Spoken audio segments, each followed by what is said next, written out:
Hello everybody, here we have the morning coffee and papers with Gwyneth Isaacs. The paper is the Herald Sun, Wednesday, July the 16th, 2014.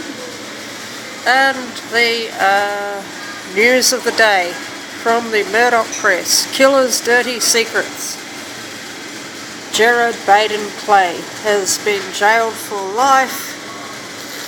Yesterday, condemned as a cheat and a liar who not only killed his wife but also besmirched her memory and blighted their daughters' lives. The remorseless murderer shook and turned red, complaining he couldn't breathe as a jury returned a guilty verdict to cheers from the public gallery. Now, that guy is a psychopath. Okay? Poor woman. Far out. But he's getting locked up and he ain't getting released in a hurry, and that's probably a good thing. Now, smart meters, health probe, page 3. Let's have a look. Sick of smart meters. An independent audit of electromagnetic radiation from smart meters will begin next month as critics claim reports of illness from hundreds of Victorians represent an emerging health crisis. More than 250 Victorians have contacted Stop Smart Meters Australia to report insomnia, headaches, ringing in the ears, tiredness and burning or tingling sensations, none of which is any surprise to people who have had anything to do with smart meters. I know when I was living in Geraldton, we had a smart meter and it was certainly disrupting my sleep. Okay, adverse reactions to smart meter emissions have also resulted for some in loss of employment, social dislocation and unwanted family separations. Far out. Now you would think that that's a good thing, but we'll skip to the end of the article.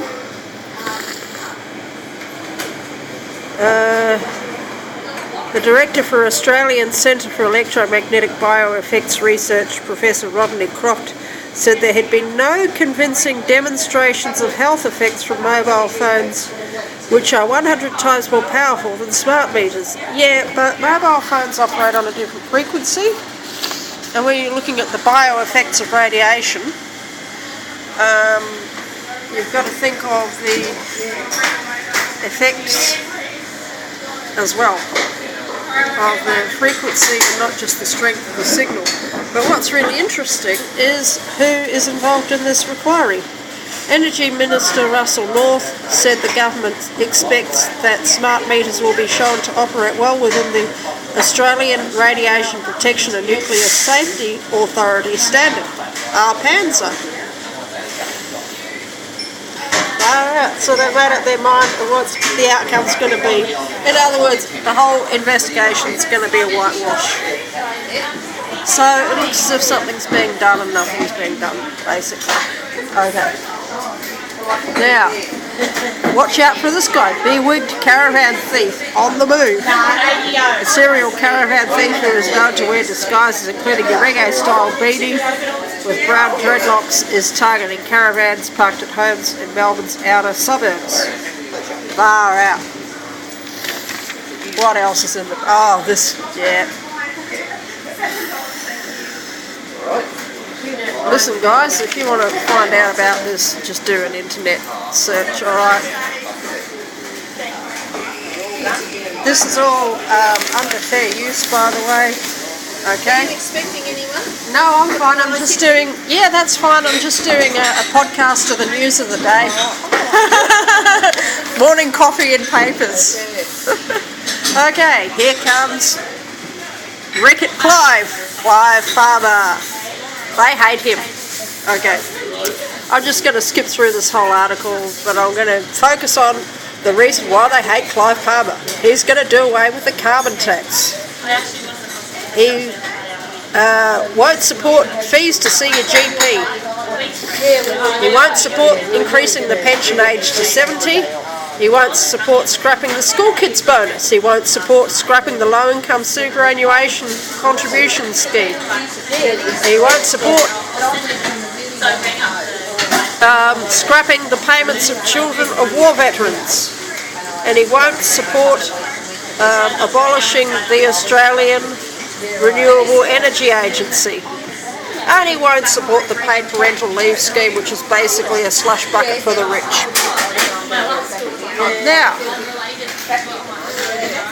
basically he's proving to be a thorough PITA to the schemes that the powers that be have been told to institute. So there we go. He's doing a good job of obstructing them. Okay, now, what else is in the paper today? Little Bex works well. He's a model. Brooklyn Beckham. He works for Guy Ritchie now, and he also works at his local Starbucks. So there. Okay, what have we got here?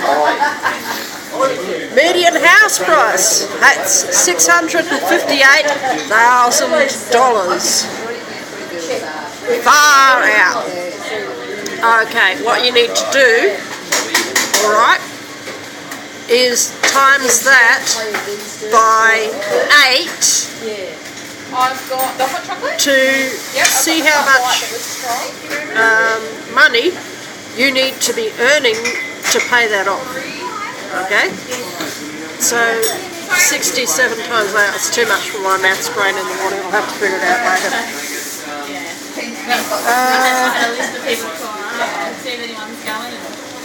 Okay, what else have we got?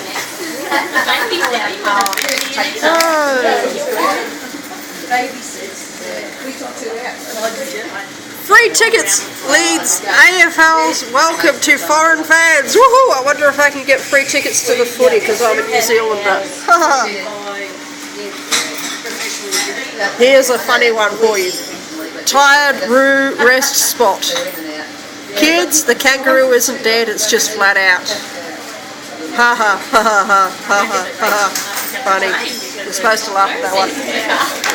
Okay.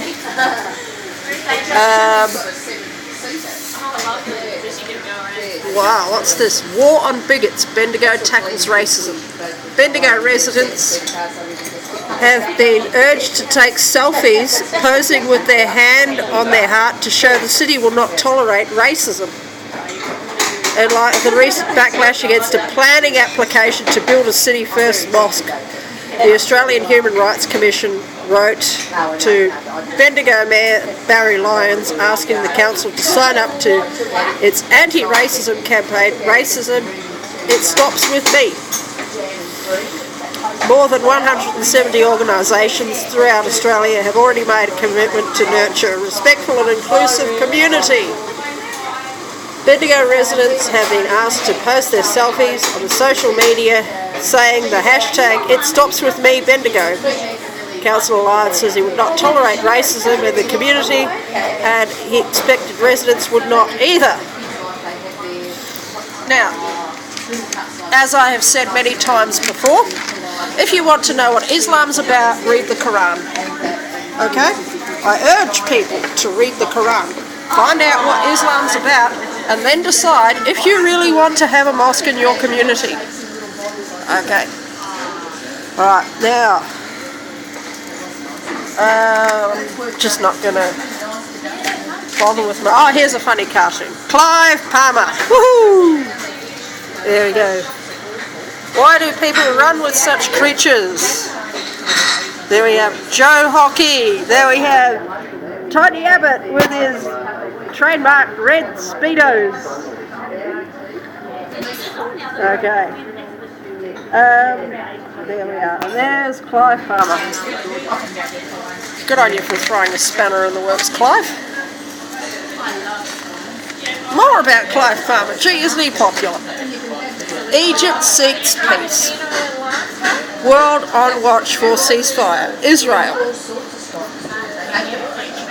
Egypt presented a ceasefire plan yesterday to end a week of heavy fighting between Israel and Hamas militants in the Gaza Strip that has left at least 185 people dead. Both sides said they were seriously considering the proposal. Ha ha ha ha. Listen guys, they won't get their peace treaty until this guy shows up to microchip everybody and, you know, all that sort of stuff. So, there we go. What else do we have? TV. Racing. Now, this is really, really interesting, okay? The Herald Sun, I think, was about the second paper that Rupert Murdoch ever owned. Alright? Look at how much of the paper is devoted to news, and look at how much is devoted to BS. Television, racing, sports. That's no great surprise to anyone. Okay? What do we have here? Business. Oh, we missed the business section. Okay. Coal shares heat up. Graphite deal powers up Aussie miner. Okay. Switched on. That's where it begins. Page 29. The paper is 72 pages long, and of that 72 pages, 29 is actual news, and the other pages are taken up with football, racing, classified ads, television, jokes, horoscopes, and so on. There's nothing much to read anything through there. And that's the morning papers with Gwyneth Isaacs. Okay. Now, just a final comment. This is a copyright disclaimer. This is made for the purpose of fair use, okay? Political commentary and current affairs commentary. No copyright infringement is intended, and I really wish Mr. Murdoch all the best. He does, from time to time, just really produces some really informative stuff. So, and I buy your paper quite a bit, Mr. Murdoch. Yeah, so this is Gwyneth Isaacs signing off, and I shall see you later. Bye.